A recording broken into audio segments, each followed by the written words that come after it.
In a landmark case, Australia has witnessed its first imprisonment under the country's forced marriage law, shedding light on a tragic tale of cultural pressure and filial duty gone awry.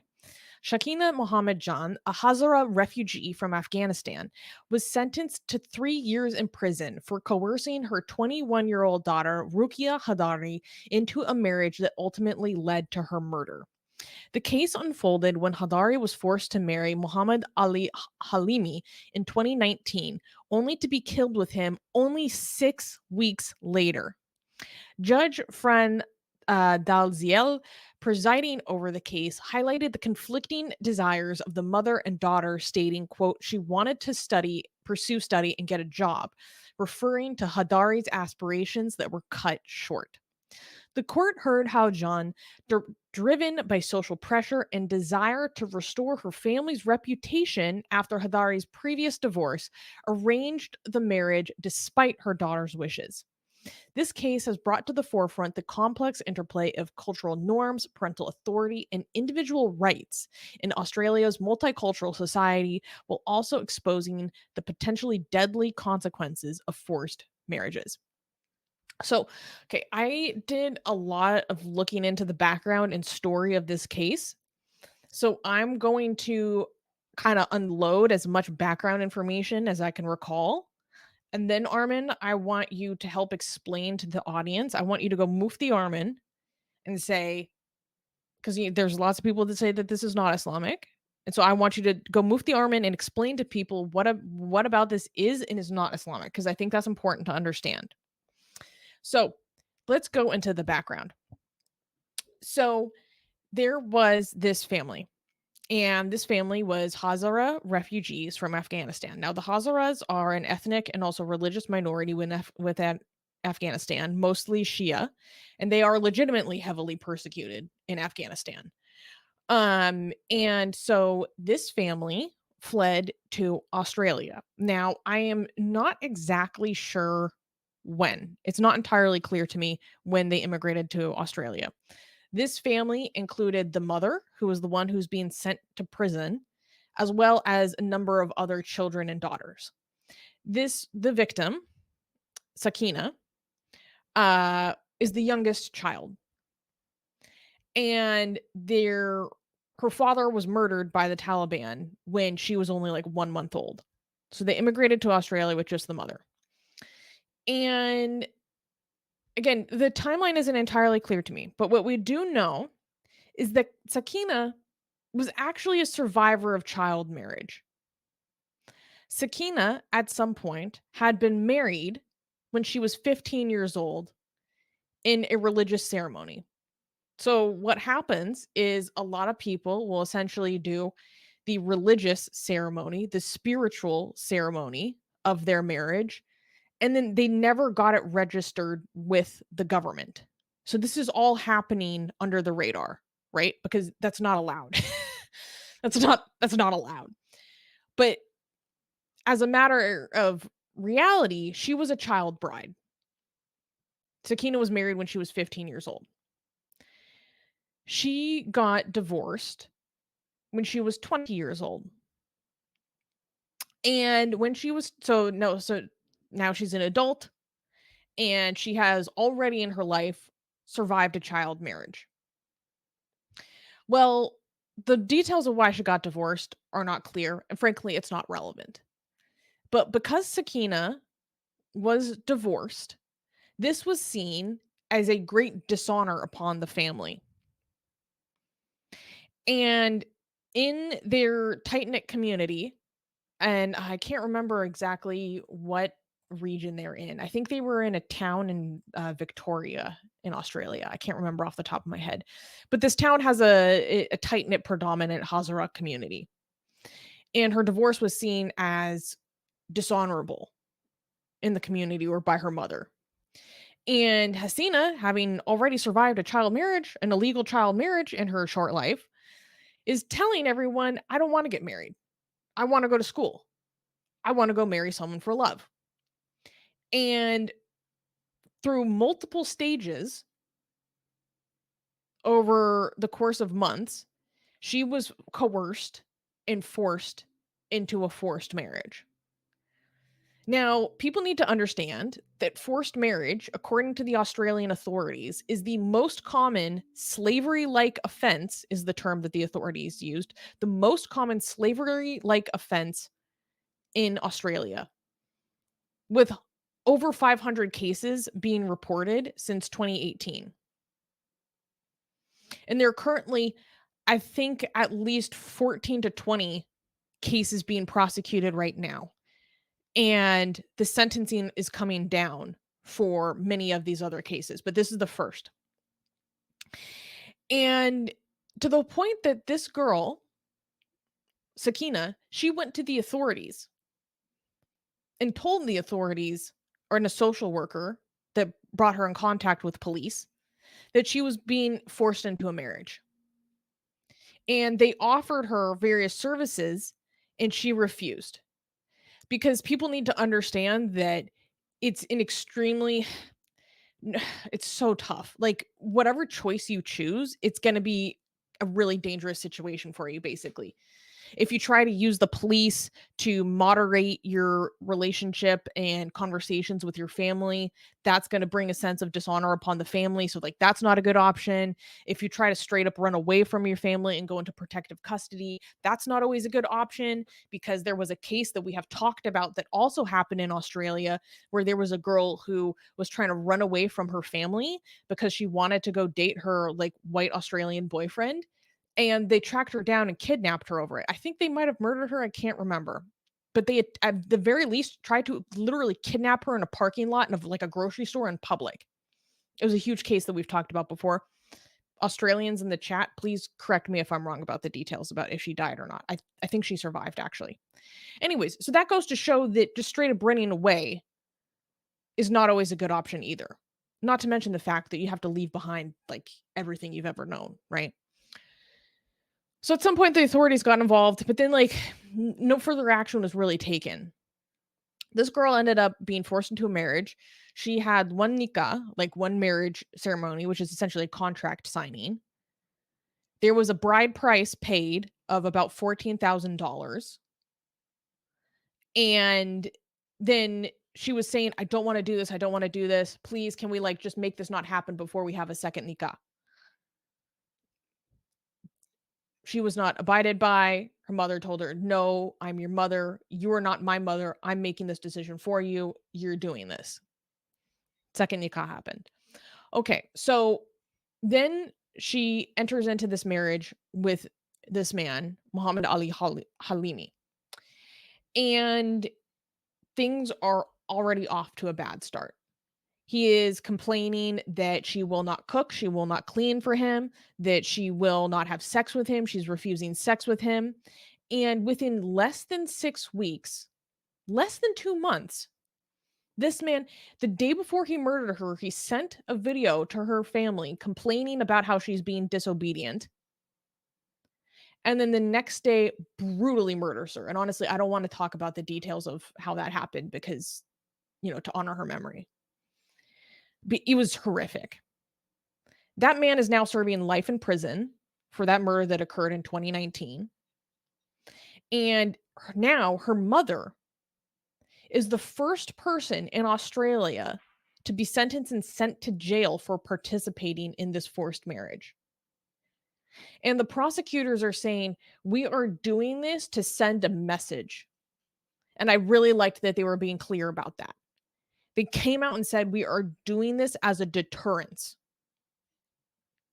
And this is really important because people need to understand that for there to be a cultural shift within certain communities, there needs to be a clear understanding of consequences for engaging in certain behavior that is understood to be unacceptable in that country. And so this woman was sent, her mother is now being sent to jail. The maximum penalty was 7 years. She's being sent to prison for 3 years, and she can possibly go on remand after 1 year. And they talked about why they're sending her to jail because she did not seem to understand why what she did was wrong or show remorse for it during the court proceedings. Frankly, I think part of this has to do with the fact that her mother herself is a victim of a child marriage and a forced marriage, and that is just par for the course. And Sakina, being the youngest, saw all of her children or all of her siblings being married off throughout her life. And so, anyways, this mom is just being sent to jail. And the authorities are being like, no, we're cracking down on this. And there are other cases of forced marriages that Australia is now pursuing very heavily that they're going to be bringing sentencing against soon. But this is the very first. So this was a huge landmark. And I'm really glad to see that the Australian authorities are taking this very seriously and doing this to send a message because this is very serious. And I have personally met people. People need to understand that forced marriage and honor violence and honor based violence is complicated. It has a lot to do with the family feeling like they must restore their honor, that it is a way to it is a function of a patriarchal society that needs to control the image of women because it reflects upon them. It's a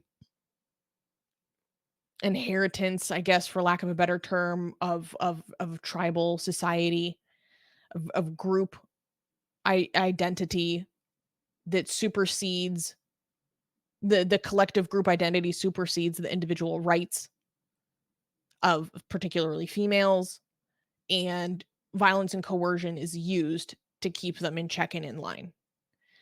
Um, and honor killing is the completion of honor-based violence, really. But also forced marriage is essentially a form of slavery in many senses. And I have personally met people who were forced into child marriage as basically a function of slavery. And then within their forced marriage, they were forced into labor that they didn't want to do and were not compensated for. And that happened in America, and that also happened legally because there's lots of states where child marriage is legal with certain loopholes. That's a side point. So I just wanted to provide all those details about this case because I think it's really important. And so, Armin, now let's circle back to what I originally told you because there's lots of people that would say, they would rebut and they would say, actually, Islam does not support this. Consent within marriage is important. And then the concept of consent itself is very important. So I would like you to kind of unpack that for people. Well, actually, they are correct. Okay, so this is what you're saying here is not Islamic. So we are. I want to be fair here. I want to show you the problems that comes this story, the things that you could blame Islam for, and the things that you can't blame Islam for. Okay, we don't want to be. We don't want just because we're anti-Islam. We don't want to just exaggerate and say everything that any bad messaging that we could imagine, and Islam endorses that, right? There are some of them. I will show you the hadith that shows that actually no, you cannot force somebody into marriage. You could force sex slaves to have nikah with you and basically have sex with them, basically because they're sex slaves, right? But you cannot do that to free Muslim women. You cannot do that. However, the hadith that kind of tells you that is kind of is problematic in its own way. Let me show you what I'm talking about. Right. So here, Exhibit A, um, for why this is the hadith, and you can see this is Sahih Bukhari. And guys, by the way, see, like we are being fair here. Like if you could trust us not to exaggerate the problems with Islam. You cannot forced marriages are not as endorsed in Islam, right? So this is Sahih Hadith, Sahih Bukhari. So you can see it's a fundamental, like it's a inseparable part of Islamic teaching, basically. It says, I asked the Prophet Muhammad, "O Allah's Messenger, should the woman be asked for their consent to their marriage?" He said yes. So this is a pretty straight up answer. Yes, they should be asked for their consent. Okay, so there's no denying that the Muhammad in Islam teaches you that they have to be asked. You cannot forcefully make somebody to marry. However, the second part makes it a bit problematic, right? So we were trying to be fair, but look at the second part. I said a virgin, if asked, feels shy and keeps quiet. So if you ask a virgin for their consent, and they don't say anything because they're shy, Muhammad says, her silence means her consent. Okay, so that's bad. Okay, so second is silence is consent. Yes, according to Muhammad, silence means consent. Okay, so if she's shy, if she's under pressure, if she's worried that her father would be angry and she doesn't say anything because she's like feeling the wrath of the family, Muhammad says her silence means consent. Okay, so that's horrible, and this is part of Islam. However, this story, that this hadith shows that this story is not allowed because this woman was not silent, wasn't she? Was she? This woman like, no, I don't want this marriage, right? Oh, she was communicating this constantly. She went to the police at some point. Right, Like, in the guys. prosecution, the part of the prosecution is establishing that everyone, including the mother, knew that she didn't want it and coerced her into it. Right. So this hadith shows that this story is not allowed. What this mother did is not allowed by Islam. However, look, guys, even when we're trying to be charitable to Islam and say like, no, Islam does not allow you forced marriage, it still somehow manages a way to become horrific. Okay, but there are some other things that I noticed happen in the story that is endorsed by Islam. Right. So, for example, um when so this woman did not have sex with the husband, she was refusing sex with their husband, right? Is that correct in the story, right? Yeah. So Islamically that's not allowed. You cannot refuse sex to your husband. So I will bring the next hadith, right? um Allah's messenger, meaning Muhammad, said, if a husband calls his wife to his bed, i.e., to have sexual relation, and she refuses and causes him to sleep in anger, the angels will curse her till morning. Right? So basically saying it's a sin for you to refuse sex to your husband. And also, we all know of this Quranic verse that if you are being disobedient to your husband, um, your husbands are supposed to beat you. So this will make marital rape possible.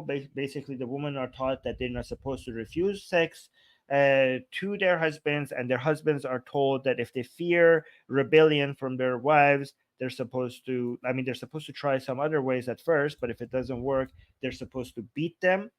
And there's that, and also, yeah. So basically, these are the ones that I want to show you. They asked Prophet Muhammad. Yeah. Okay. So that's another hadith that confirms the same things that I'm showing you. So what do you think? So basically, what this mother did is un-Islamic. She cannot force somebody into marriage. However, that's not a defense of Islam, because you could see that there's a that this that there are a lot of other problematic things with the Islamic teaching. But it is true. You cannot technically force a free Muslim woman cannot be forced into marriage. That is for slaves. That is what you could do with slaves. What about all the Okay. instances where, like, the only consent that matters is the consent of the father or the guardian? Well, that's basically in effect. It turns, even if that's not allowed, in effect it turns out like that because the girls are taught to just accept, listen. They're supposed to obey their fathers, right? So technically, they should ask. You should be. If you refuse, then the marriage is not supposed to happen. But are you going to refuse when your father wants you to marry this man and you're supposed to obey your father, and your father and your family being angry with you is such a something you fear, like your entire life you've been uh, taught and to that you have to follow what your father and your family wants. And I mean, you're at like, if you, and nobody technically comes and asks for your consent. Like, in effect, it doesn't happen that, like, but are you going to say something with all the pressure? And also, Islamically, you're also supposed to listen to your parents and do what they're telling you. So you can refuse, but are you going to, with all that pressure? Even if you don't want to, you're just going to submit Well, because you don't especially want to make your. considering women are explicitly threatened with honor killing on the basis of their disobedience. and the way Yeah. in which they're not conducting themselves correctly. Yes. Yes. Yes. Ay, ay, ay, it's Well, so mm. by the way, the I think consent. Yeah. a good argument is especially because of the tribal nature of Islam and the structure that it was built around at the time, it helps sustain essentially tribal norms throughout time. So, and we talked about this when we were talking about cousin marriage the other week, where it's like, well, I mean, there's ways in which it is or is not completely Islamic, but the structure of like bride prices or inheritance incentivizes that behavior. Cousin marriage is Islamic. Are you talking cousin Yeah, I marriage? mean, but it's not like what's the it's not as Marriage. it's not like mandated or something is what I'm saying. But there are many other instances within the construct of Sharia that incentivize that kind of behavior because it's upholding a certain kind of Like tribal honor, based structure. like That's what I'm honor trying killing. to say. Right. Also, like honor killing. Like killing, honor killing is not endorsed in Islam, but Islam is still responsible for it because if you put all the teachings together, you could see how it will lead a society to do more honor killing, even if it's doesn't mandated, and even if it condemns it, it creates an environment where honor killing will happen more. So it's one of those things. For example, yeah, I understand what you're saying. Like the teachings of Islam leads to honor killing, even if Islam is not teaching you to do honor killing. That makes sense. Yeah. Yeah. It's a difficult distinction, but I think it's important. Okay. Um, okay, so let's go to the super chats. Oh, we got one super chat from Bull McLeod saying the diversity section of my job's training videos says respect arranged marriages and stuff like this is all I can think of. Oh, they teach it. They teach him. They teach him diversity training. They at work. Apparently, they're supposed to watch diversity training videos, and in those diversity training videos, they tell him that they should respect their own marriages. And when he watches that, he gets reminded of stories like this. Ay, ay, ay. Ay, ay, ay. Mhm. Look, I'm sure that there are structures in which arranged marriage is not inherently abusive. Okay. I'm just saying that a lot of times the track record is not great. I mean, um marriage is bad, but it's forced marriage is worse. I mean, I don't have any problem with 100%. just if you could get out of it, like let's say, hey, like we arrange your marriages, and then you grow up and like, yeah, we don't want to go through with it. Arranged marriages are fine as long as you could opt out once you grow up, I think. Do you know who makes the most amazing, gorgeous, and other adjectives that I can't use here on YouTube, blasphemous art ever? We do! And for some reason, we are giving it away for free. Download them now using the link in the description before we change our mind.